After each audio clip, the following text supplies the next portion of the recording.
Okay. Again, I just haven't read anything yet. It's also, I 小 mean, 跑过来。already 9 p.m. I just took a day off and didn't work on anything. I came to Huizhou. Yeah, we are staying at a really beautiful place. Now let me just read. What is the greatest hurdle you've ever overcome? When I was just 16, this is a story by Christine Lagarde. She's the first woman to hold the following prestigious post: chair of one of the world's largest law firms, Minister of Finance in her native France, and two-term managing director of the International Monetary Fund. In 2019, she was tapped to direct the European Central Bank. Okay, let me read her story. When I was 16, my father passed away. That difficult time was the obstacle. And I think one obstacle is actually myself. Over the course of my time, over the course of time, the issue of confidence is one I had to struggle with. It's probably closely related to the passing of my father and the sense of loss that you feel as a result. Then, whenever you face that same sense of loss, that lack of support or love or whatever, you have to build that confidence within yourself. I think love is an extraordinary energy for confidence, and when you lack some of it in an early stage, you have to constantly battle against it. Okay.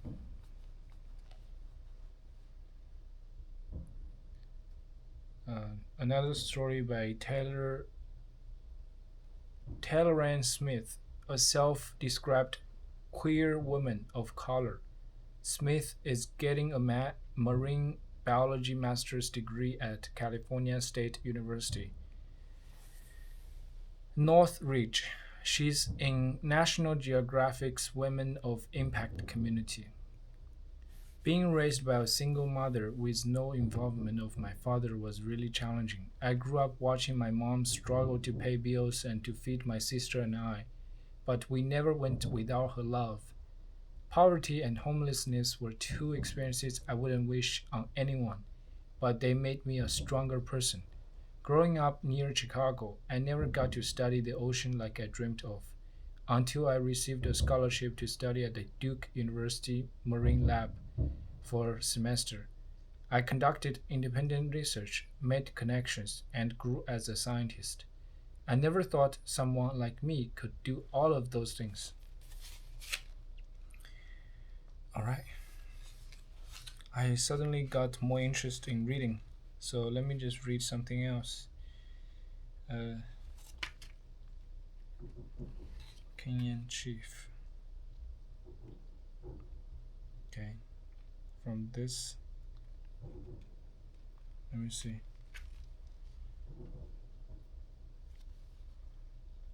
Um, this woman is from France. Fashion trailblazer.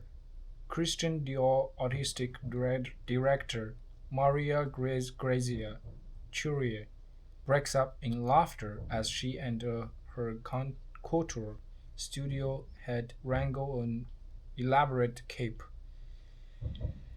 Churio's 2016 appointment to the most prestigious position at Dior set off alerts in the fashion world.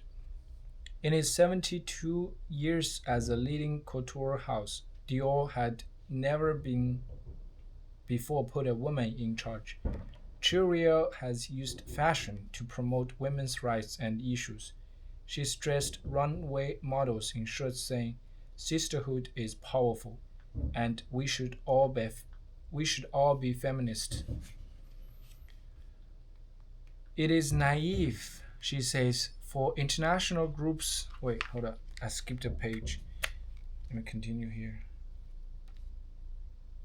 Wait, I think this. Oh, okay. I think that's the end of the quote. That's the end of the story. Malawi, Yellowstone River. Let me read relatively longer paragraph. I mean, story. Examining women's work over centuries. If we want to push our daughters to compete side by side with our sons, we have to be willing to teach them to be comfortable with making someone else uncomfortable with their talent and success. Okay.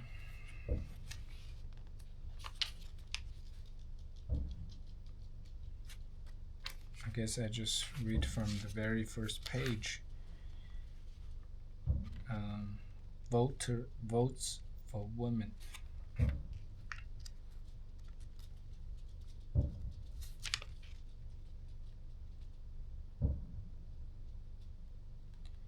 Why the future should be female. Our writer says it's time for women to reject inferior status, demand equality, and unapologetically revel in their ambition and success.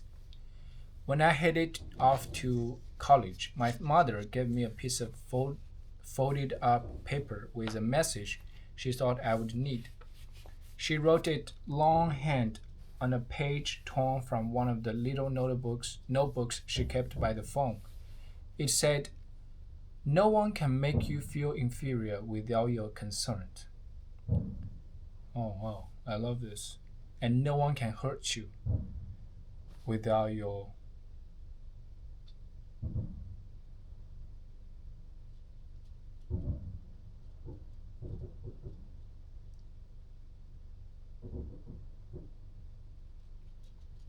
without you taking it as a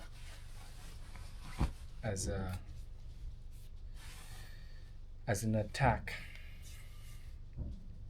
It's a quote widely attributed to Eleanor Roosevelt, and it was a wonderful gift for a young woman setting off into the world. I wish I'd kept that tiny piece of paper. For a time, it was in my wallet, and then after it got frayed and kind of dingy, I put it inside a sparkly bobby pin and kept it in a dresser drawer with jewelry and keepsakes. After several years and several moves, I lost track of it. But I've always tried to cling tightly to the idea that we have the power to reject any attempt to make us feel small or subordinate. Love the writing, man. Back then, I don't think this was written by human, edited by humans. This was from November 2019. Yeah, back then AI wasn't really that powerful yet. So all these words were written by humans, and I love it. The key word is feel. As an African American woman, my mother was acutely aware that a person, and a woman in particular, could be shoved into a lower rank in a very real and profound way. Laws could dictate where you could live or work and whether you could get a business license or own property or vote. Customs and social mores and self appointed status checkers could keep you out of the boardroom or the clubhouse. But no one actually has the power to reach inside your soul and turn down the dial on your self confidence. My mother has a strong work ethic, but she has also a fierce worth ethic. Self regard in the face of oppression is her superpower. The word that word power takes on different dimensions viewed through a gendered lens. Power is most often associated with strength, which in turn is linked to physical prowess or financial might. That default assumption is that all of society benefits when men are raised to become powerful. Their families, their communities, their places of work and worship. When women talk about exerting power or flexing their collective might by coming together, the assumptions are very different. It's too often seen as a zero sum game in which women gain power at the expense of men and at the peril of larger society.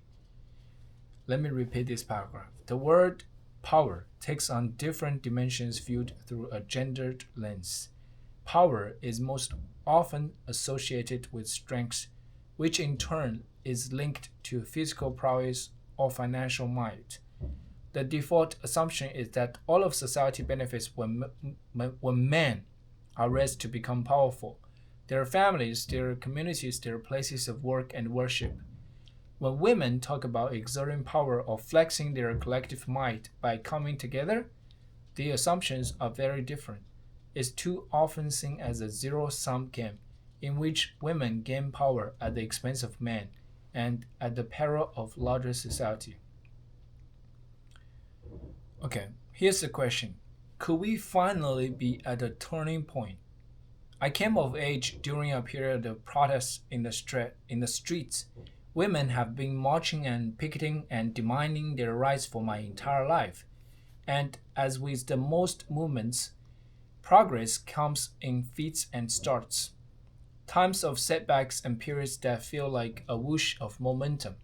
The Equal Rights Amendment, first drafted in 1923, seemed certain to be ratified by the early 1970s but stalled. We are now in another moment of sweeping progress, most evident in the Me Too movement, an astounding upwelling of emboldened and infuriated women saying time's up to sexual harassment and assault. That revolt has produced a new wave of legislation, greater awareness, and immediate consequences for men who had previously gotten a pass or slap on the wrist for predatory behavior.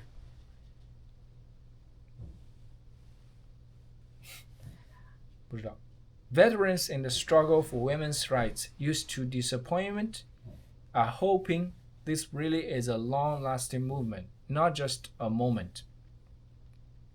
This is an era of outrage and division.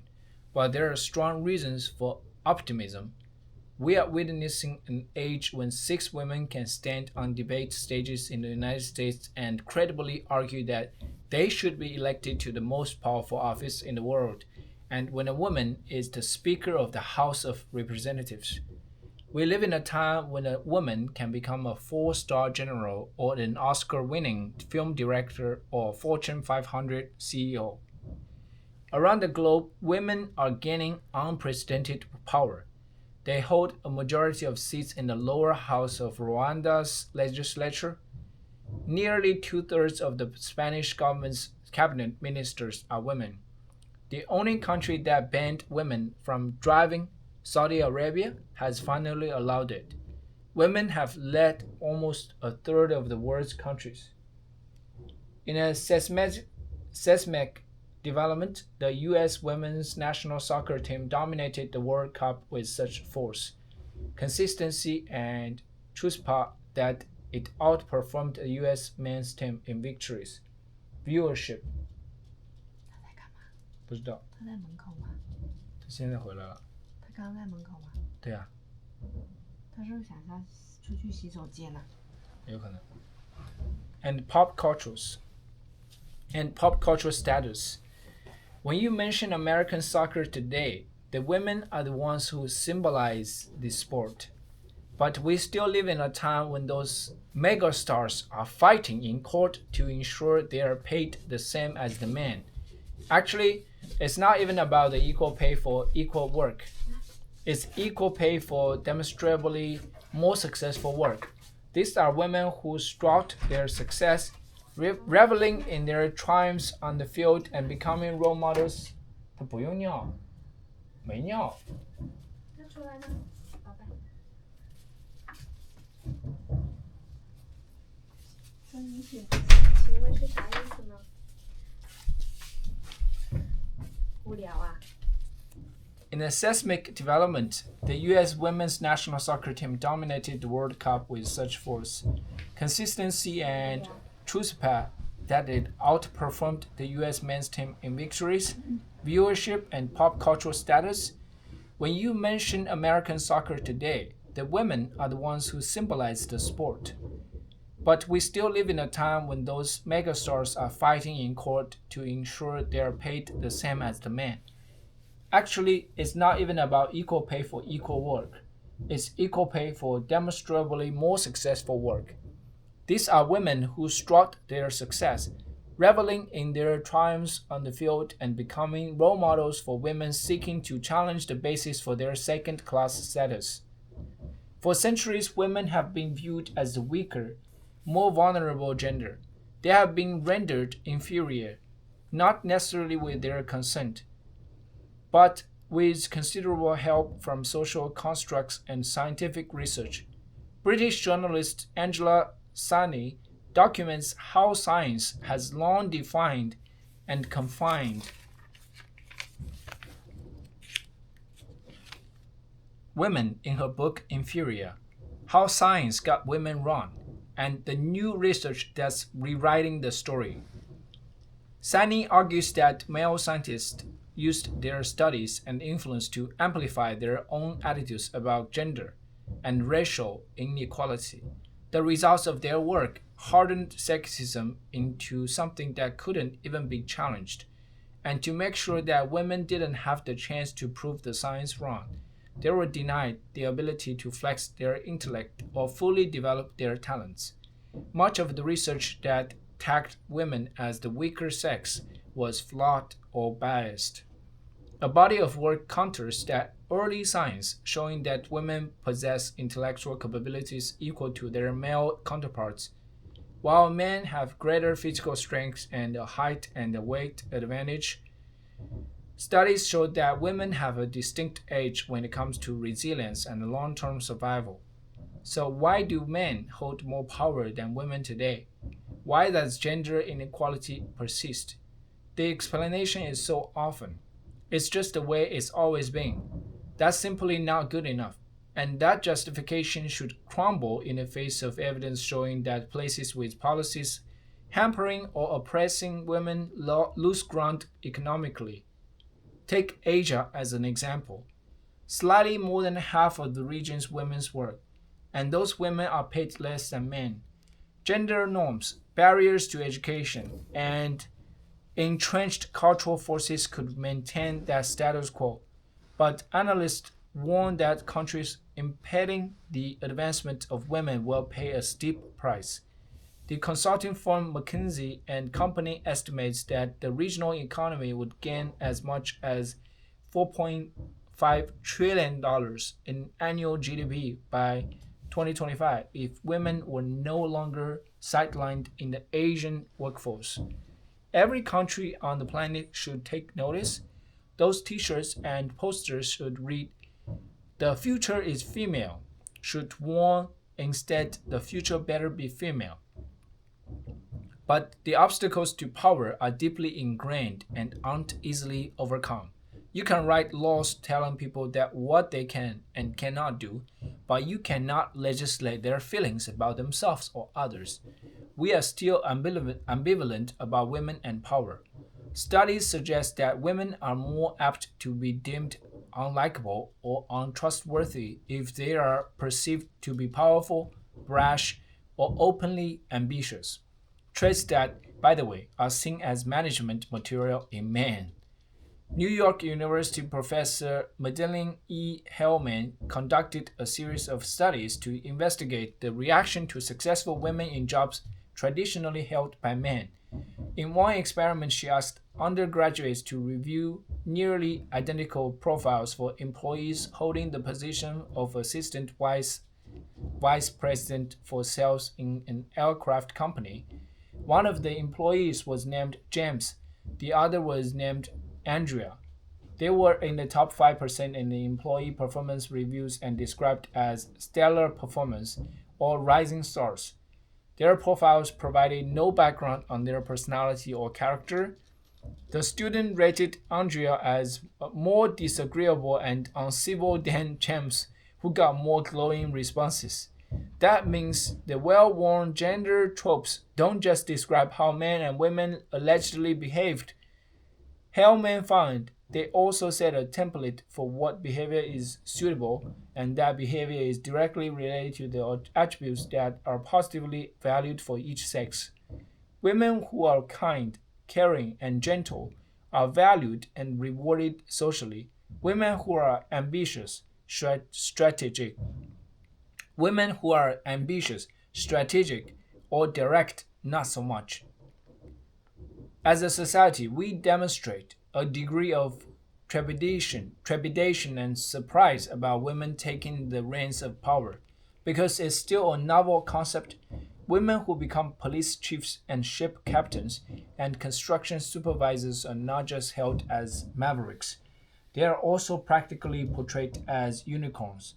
The greatest barrier that men and women have to overcome is experience. Again, studies find that men often are hired for potential, while women with the same experience are deemed underqualified. Our collective cultural narrative contributes to this bias. The phrase women's work is limiting and stereotypical, attached to softer domestic tasks thought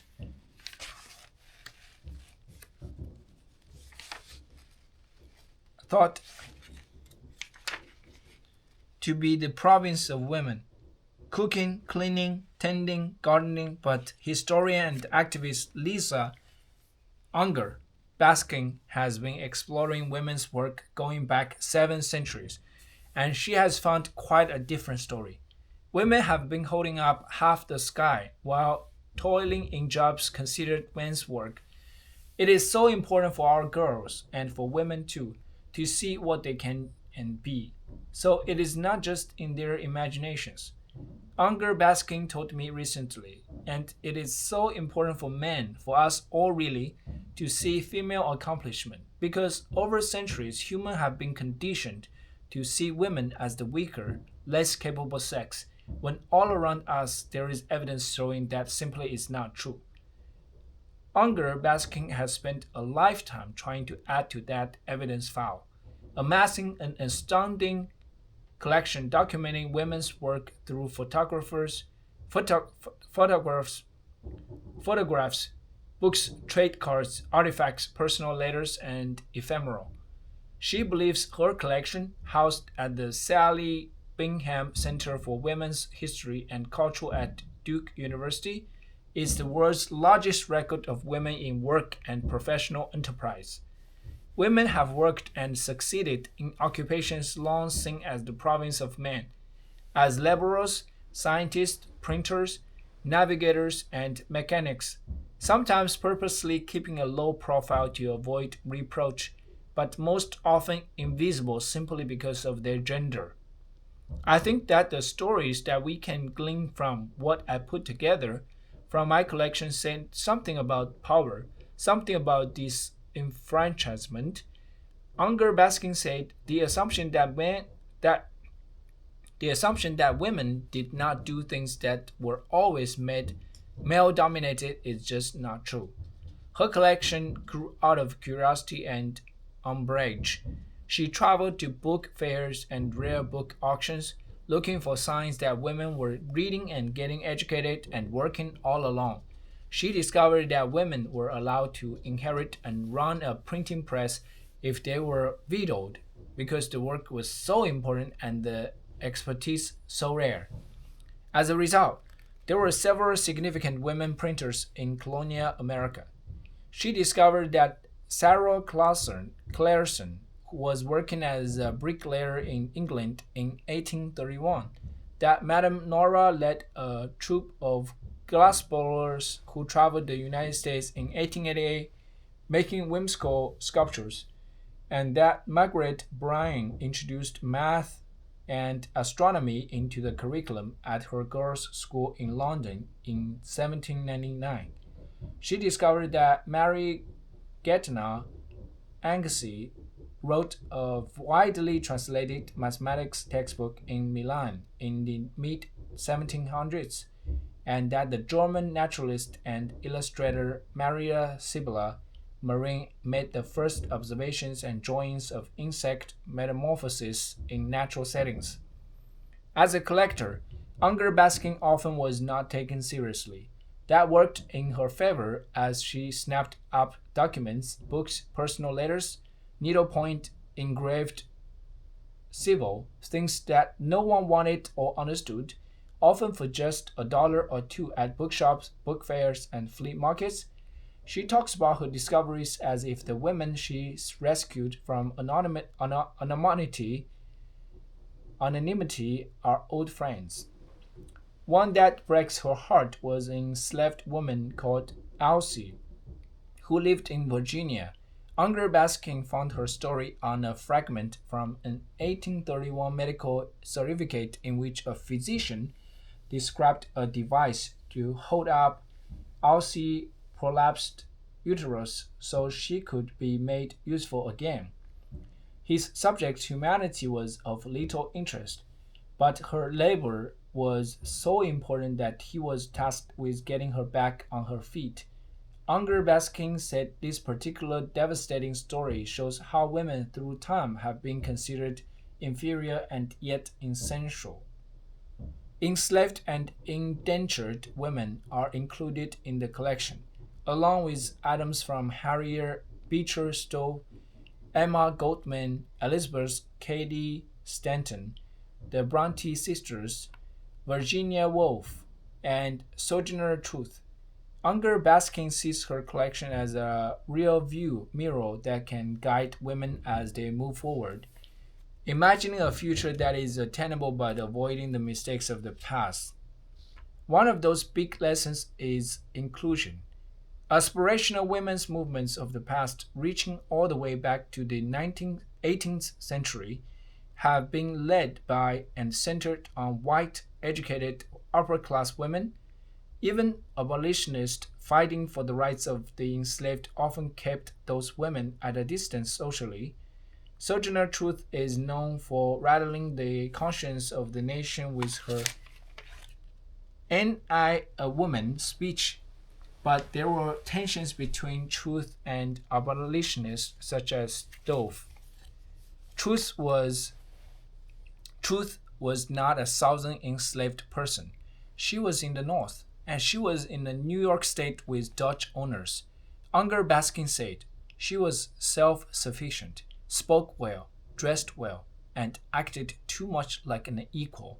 That pattern would repeat itself in the suffrage movement and the equal rights movement and into second wave feminism of the 1970s. Examining women's work over centuries, not as it was portrayed in tapestries and paintings and literature, but rather as it was actually conducted with calloused hands and financial acumen and clever strategy, is enlightening and heartbreaking. Why don't we know more about these brave women? How is it that their stories have been overlooked or erased? Most unsettling to me as I listened to Unger Baskin describe her life's work was recognizing that so many of the women had to strategically build an audience for their work without calling too much attention to themselves, because they were operating well outside of their prescribed roles. Surviving as a businesswoman was a special art, but first each had to survive as a woman. My mother gave me that slip of paper because she never wanted me to accept subordinate status. I had two sisters, and the mantra in our house was, "You are not better than anyone else, but no one is better than you." It's the language of equality, and I find myself sharing it with my own children.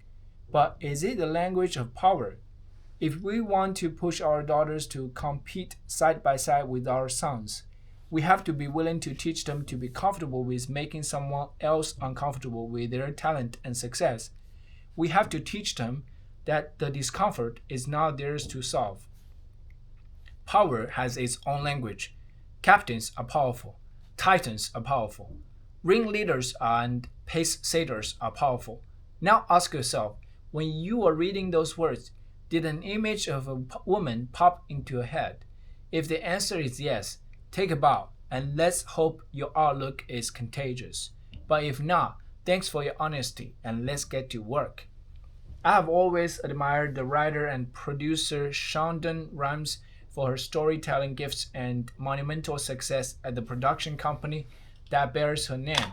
For more than a decade, Shondaland turned out profitable and wildly popular TV shows featuring women, Black, Latino, Asian, and gay characters in groundbreaking roles.